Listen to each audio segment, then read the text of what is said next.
The Nashville Public Library presents Storytime with the Professor. That's me. All right. Ready to get started? Let's see. I got some juggling fun. Rainbow colors. Rainbows here, my rainbow. Let's get started. It's a great day to make some new friends. It's a great day to make some new friends. Are you ready for some games and fun to sing and read? We've just begun. It's a great day to make some new friends. It's a great day to make some new friends. It's a great day to make some new friends. Are you ready for some games and fun to sing and read? We've just begun. It's a great day to make some new friends. Hello everyone. I'm the professor from the Nashville Public Library. We're doing Storytime from my house. We're going to start with a name game. Behind the camera is my daughter Rainer. So let's do her name first. How about it? Here we go. Rainer, Rainer, Bobainer, Banana, Fana, Fofainer, Me, My, Mo, Mainer, Rainer. Okay, I had a request for Ian. E-N, E-A-N. I think I spelled it right. Okay, what do you say? We can do Ian. Here we go with Ian. Ian, Bobian, Banana, Fana, Fofian, Me, My, Mo, Mean. Ian, all right, one more. How about it? Oh, Simon. Yes, of course, Simon. Let's do Simon. Everybody knows the name game by now. If you don't, it's very simple. Just try it and do it nice and loud. Here we go with Simon. Simon, Bobiman, Banana, Fana, Fofiman, Me, My, Mo, Myman, Simon. Wonderful. It's a great day to make some new friends. It's a great day to make some new friends. Are you ready for some games and fun to sing and read? We've just begun. It's a great day to make some new friends. Alrighty now, how many know the game Simon Says? Can you play Simon Says? Because we have a game just like it. It's called Professor Says. Same rules, do only when I say Professor Says, so listen close. Professor Says, clap your hands 3 times. Professor Says, slap your knees 4 times. Pow, pow, pow, pow. Marvelously marvelous. Now everybody, raise your hands really high, touch the sky. I didn't say Professor Says. Rainy, you should know better than that. Professor Says, say a big hello. Hello. Oh, I hardly heard you. You can do a whole lot better than that. Professor Says, say a really big hello. Hello. All right then, it's a great day to make some new friends. It's a great day to make some new friends.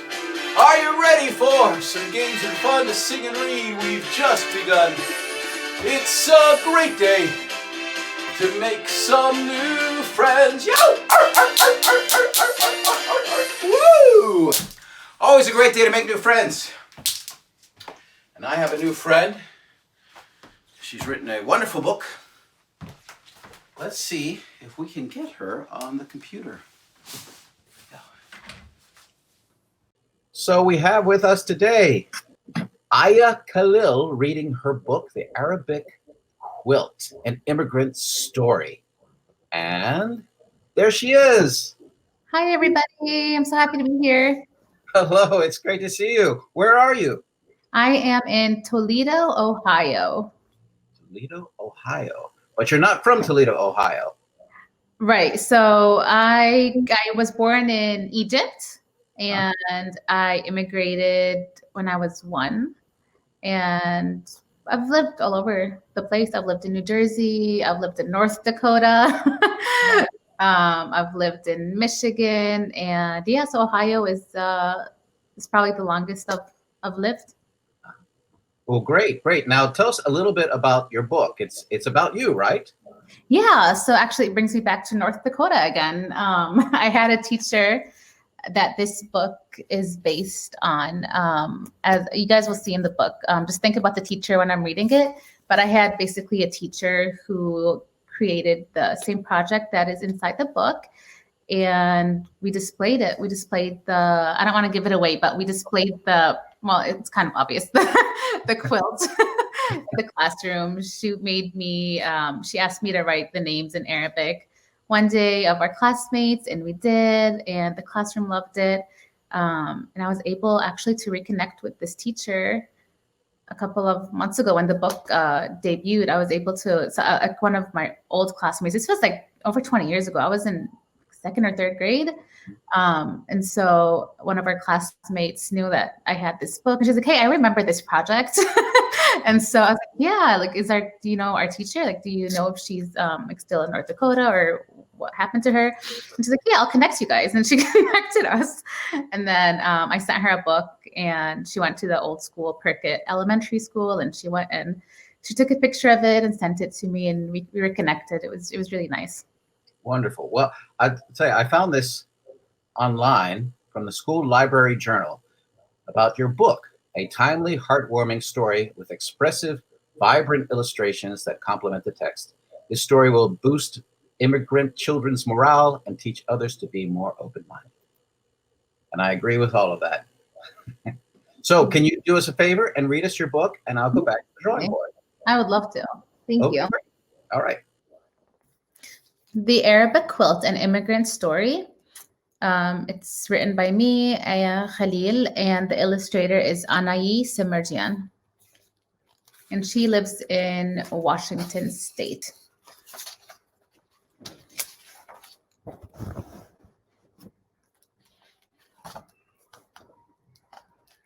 Kenzie, Habibti, you're going to be late to the first day of school, Mama calls. I'm coming.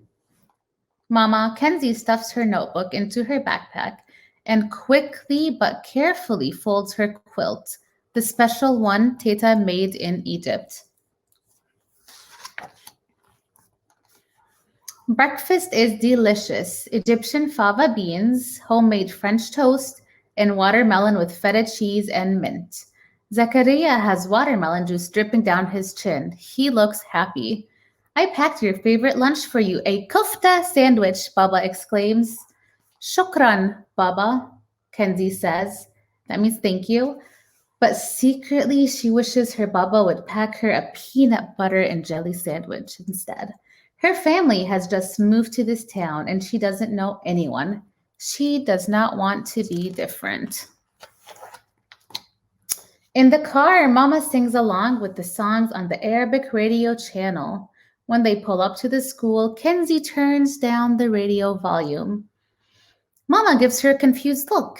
Good luck today, Mama says. Bahebbik. I love you too, Kenzie responds.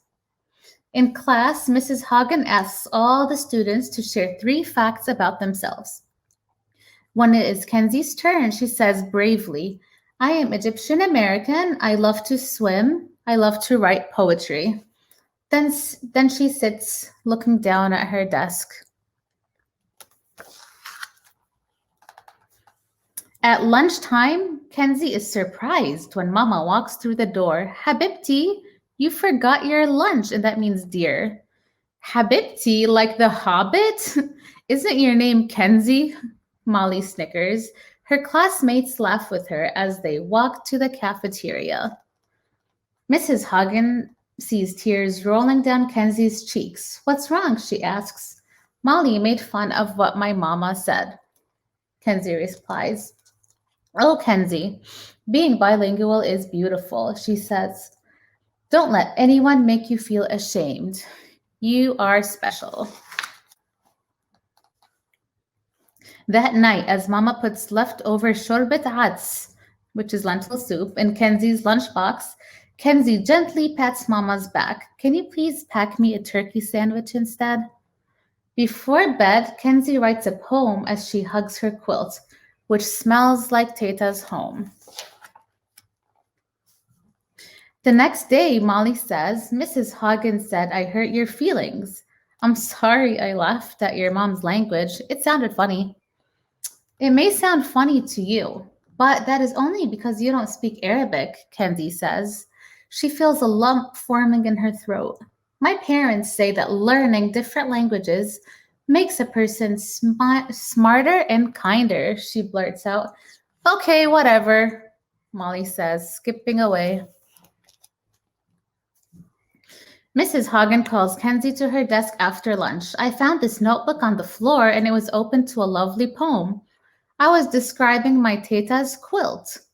When I visited her in Egypt, she gave it to me. My teta only speaks Arabic. Mrs. Hagen smiles. That is special. I would love to see your quilt. Can I bring it to school? Kenzie asks. Sure, bring it tomorrow, Mrs. Hagen says. The next day, Kenzie unfolds her quilt in front of the class. Her heart is pounding. This is my quilt that my teta in Egypt made, she says. That's cool. I want to make a quilt like that, Deshawn says. Maybe we can all make one for our classroom, Claire shouts. Mrs. Hagen nods and smiles. On Friday, Mrs. Hagen makes an announcement. I have an exciting project for us all to work on. Kenzie's mom is here to help us make a quilt of all your names in Arabic. As Mama steps forward, Kenzie thinks how beautiful she looks. Shukran for welcoming me here, Mama says. Kenzie and I will write down your names in Arabic and you will copy your name on your own quilt pieces. Molly is not enthusiastic about the project. Who cares about Arabic? We live in America. My mom says we should only speak English. In response, Mrs. Hagen starts writing words on the board. Algebra, sugar, coffee, and lemon. Does anyone know what these words have in common? She asks. They come from Arabic words, Kenzie whispers. Mrs. Hagen nods. Learning other languages besides the one we grow up with makes the world a friendlier place. We can speak non-English languages and still be American. I wonder what my name will look like in Arabic, Brianna says. Kenzie and Mama write down everyone's names. Neat! Shukran, Amina exclaims. Everyone copies their Arabic names onto sheets of colored paper. Then they decorate their papers with glitter and jewels and place them on the table for the glue to dry. On Monday morning, you will see a beautiful class quilt hanging in the hall, Mrs. Hagen tells them. Kenzie is nervous when the bell rings on Monday morning and the kids file into school. What if the quilt didn't turn out nicely? Her nervous face.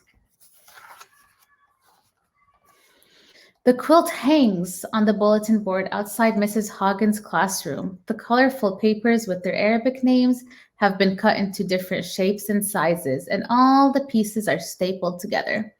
Kenzie stands in awe, reading names in Arabic. Claire, Leah, Molly, Jack, Lucas, Chang, Deshawn, Sam, Lily, Amina. Teachers and older students stop to look at the names, trying to figure out whose name is whose. Wow, look at all those beautiful letters. They're like drawings, they say.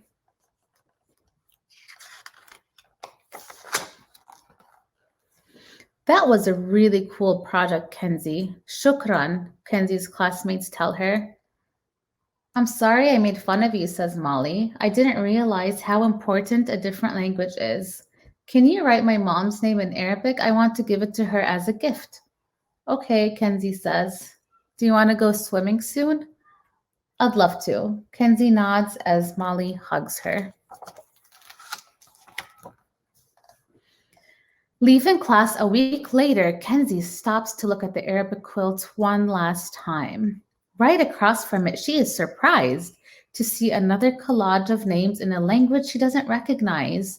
Those are my classmates' names in Japanese, Cora says. Our teacher was inspired by your classroom's idea, and she asked me to help write everyone's name in Japanese.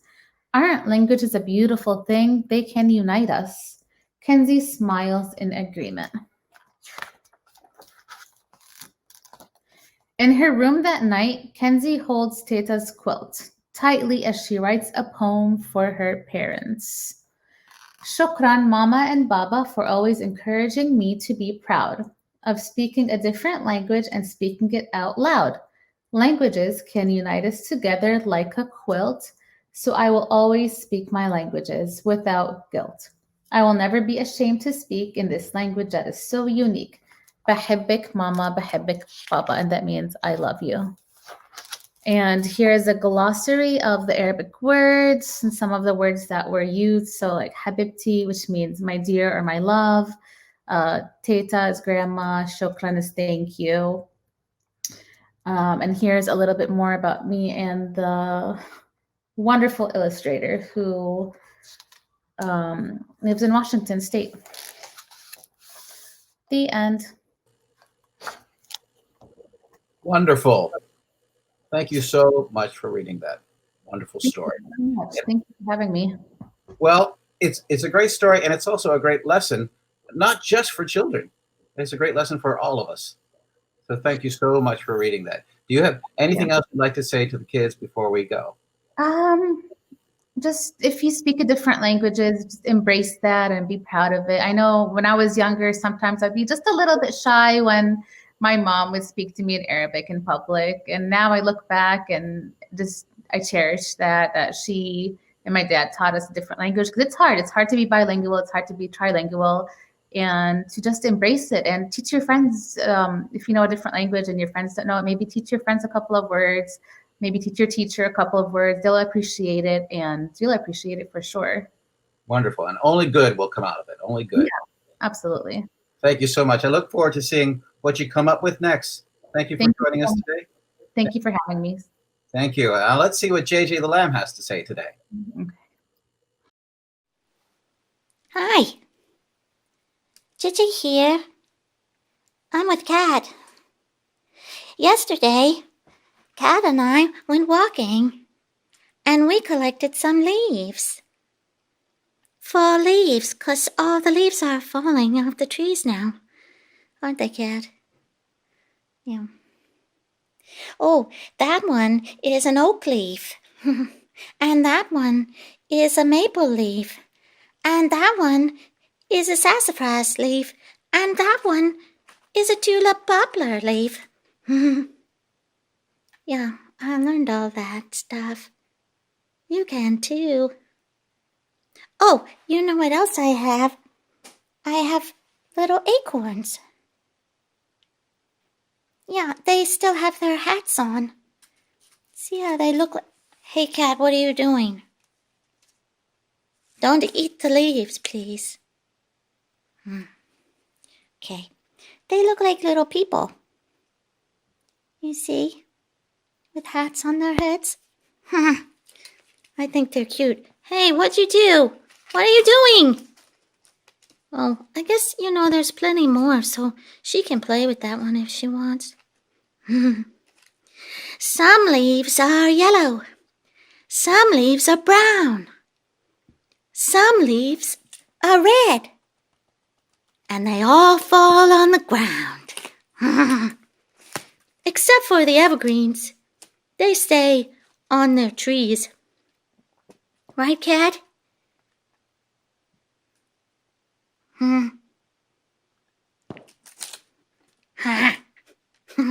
She likes the leaves. Oh! Spread the love, everybody. Mwah! Happy fall. It's going to be winter soon. You're going to have to get under your quilt.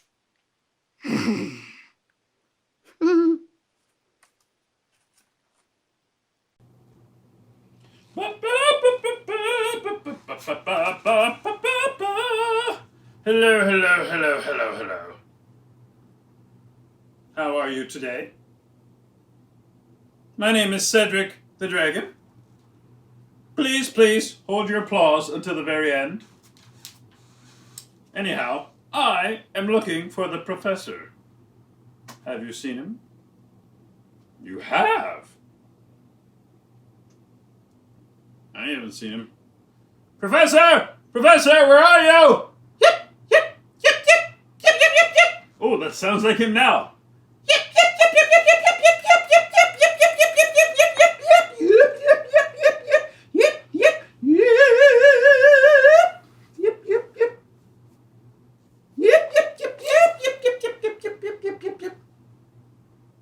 All right then. Clearly, that was not the professor. I have no idea who that was. Oh well, maybe the professor will show up eventually. Professor! Professor, where are you? Professor! Professor! Hello? Someone calling me? Must be imagining things. All right. Well, right now I am imagining making a rainbow. What do you think of that, Bessie? Would you like to make a rainbow with me? All right then. Let's get our colors and sing our song. You want to sing with me? All right, let's hear it. Let's make a rainbow, a rainbow, a rainbow. A beautiful rainbow so high in the sky. Everyone, let's make a beautiful rainbow with favorite colors. Come on, let's try. All right then. What color shall we start with, Miss Rayner? We shall start with blue. Blue. Blue is a color that's found in a rainbow. A beautiful rainbow so high in the sky. Everyone, let's make a beautiful rainbow with favorite colors. Come on, let's try. All right, got some more verses. What's next? Purple? Purple? That'll go nice with blue. Purple is a color that's found in a rainbow, a beautiful rainbow so high in the sky. Everyone, let's make a beautiful rainbow with favorite colors. Come on, let's try. All right, another color. Red? Red. Bring it on, red. Let's see it. Red is a color that's found in a rainbow, a beautiful rainbow so high in the sky. Everyone, let's make a beautiful rainbow with favorite colors. Come on, let's try. Let's see, what else are we gonna do here? Pink? Pink. All right. That should be a nice compliment to red. Pink is a color that's found in a rainbow, a beautiful rainbow so high in the sky. Everyone, let's make a beautiful rainbow with favorite colors. Come on, let's try. Oh, what else now? Orange? Orange. Sounds good to me. Orange is a color that's found in a rainbow, a beautiful rainbow so high in the sky. Everyone, let's make a beautiful rainbow with favorite colors. Come on, let's try. All right, let's see. Oh, we need one more color. Already at the end. How What does it say? about yellow? How about yellow? Yellow is a color that's found in a rainbow, a beautiful rainbow so high in the sky. Everyone, let's make a beautiful rainbow with favorite colors and a whole lot of fun. A beautiful rainbow high in the sky. And on my paper. La la la la la la la la la la. There you go. A beautiful rainbow. Isn't that wonderful? Yes. Very nicely done, everyone. Well, I'd like to thank you for joining us today. I'd like to thank the Nashville Public Library and this fellow right here, Tom Tishner, and his puppets. He's the reason that we have puppet shows at the Nashville Public Library. I'd like to thank my very special guest, Aya Khalil. Wasn't that a wonderful book? The Arabic Quilt. Yes, wonderful. I'd also like to thank Dave Patton, who wrote the Rainbow Song. And it's a great day to make new friends. I'd like to thank my daughter, Rainey, for taping me every week and doing such a wonderful job. And I would like to thank you for coming, and JJ the Lamb for her poem today. And be sure to check out the Wishing Chair Facebook page and the Nashville Public Library Facebook page for more story times from our librarians. Thank you so much for joining us. Bye-bye.